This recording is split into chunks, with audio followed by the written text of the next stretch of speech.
Bonsoir. La violence encore d'actualité dans le département, a commencé par ce qui s'est passé hier soir à Corbeil, dans le quartier des Tarterets, ce nouveau guet-apens sur les forces de l'ordre. Malheureusement, c'est une fillette qui en est une victime collatérale, puisqu'ayant reçu un projectile d'une provenance encore indéterminée, elle est encore dans le coma. Avant de voir le reportage effectué ce matin par Christophe Garnier, je vous laisse regarder quelques images. Celle de la voiture de téléphone utilisée par le journaliste et qui a également fait les frais du refus de certains individus de voir dans leur quartier non seulement la police, mais également la presse.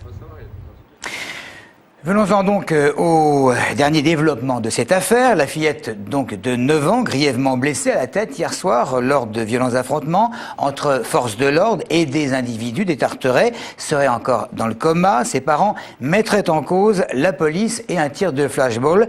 Ils envisagent de porter plainte. Une enquête de la police des polices est en cours.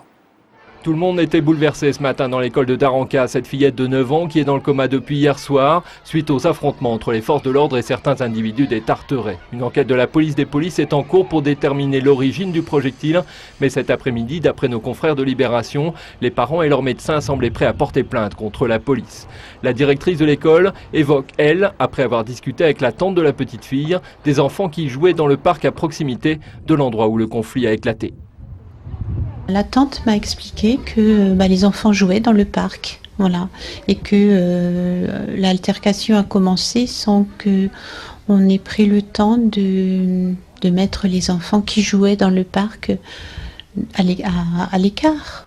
Les policiers parlent d'enfants sans surveillance et affirmeraient, d'après nos confrères de l'AFP, avoir crié aux adultes présents de les mettre à l'abri. Mais la petite fille se serait retrouvée au milieu des voitures incendiées, des pierres, des bouteilles, des lacrymogènes et des balles en caoutchouc.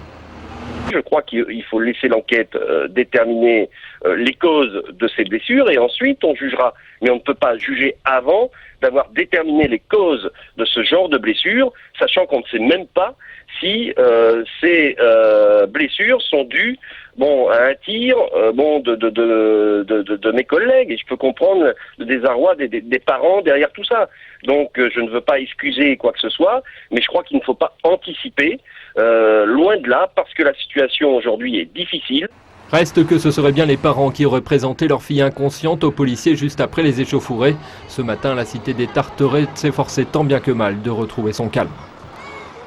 Le ministre de l'Intérieur, Claude Guéant, s'en prend aux bandes qui tendent des guet-apens à la police. Claude Guéant estimant que la fillette blessée en est une victime. Emmanuel Valls, de son côté, déplorant également la blessure de la fillette, condamne une nouvelle fois la violence. Dans un communiqué, le député maire d'Évry apporte un message de soutien aux forces de l'ordre, dont le travail, précise-t-il, est de plus en plus difficile au Tarterets, quartier victime d'un système mafieux qui n'accepte pas la présence de toute forme d'autorité républicaine. Fin de citation.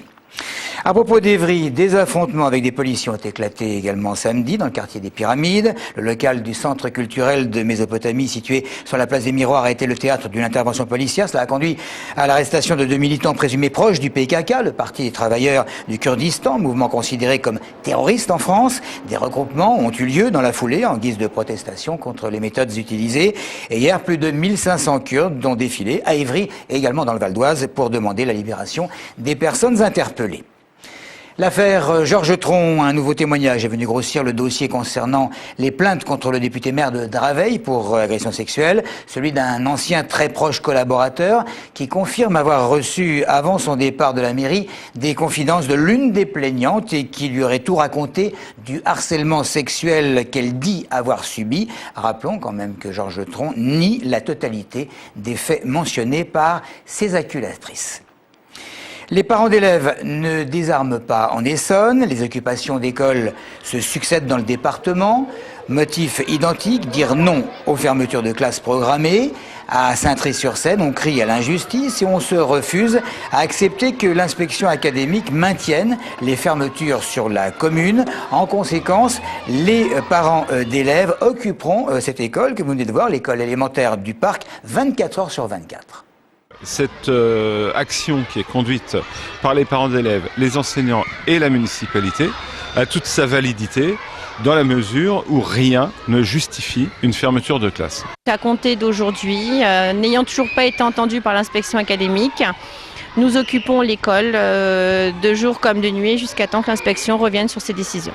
Suite aux annonces de fermeture de classe pour les écoles élémentaires du parc et les écoles maternelles des Renardeaux, nous sommes mobilisés pour contester ces fermetures car les chiffres annoncés par l'inspection académique ne correspondent pas aux chiffres officiels de la mairie et des directrices par rapport au nombre d'inscrits. Si on est 30 dans les classes, ce sera trop. Alors moi, j'ai pas envie qu'il y ait une classe qui ferme. Je suis avec les parents, moi aussi.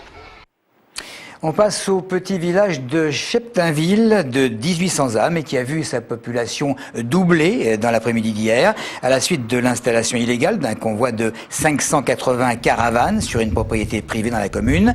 C'est sur 10 hectares de prés appartenant au haras de Cheptainville que la mission évangélique a élu domicile pour une période allant de 2 à 3 semaines, ce qui n'enchante évidemment pas le propriétaire. Et le fils de celui-ci a expliqué au micro de Louise Bruyère et de Jérémy Guillaume qu'il sera évidemment difficile d'expulser les occupants de ces caravanes. Disons qu'il y a 10 hectares d'herbe qui sont perdus, quoi. Ça va pas repousser avant la fin de l'année. Les chevaux ne peuvent pas aller dedans, évidemment, donc ça fait un problème on sait pas trop où on va les mettre encore. Et puis, disons que le voisinage, voilà, ça fait beaucoup de monde, quoi. Apparemment, on peut faire un référé, mais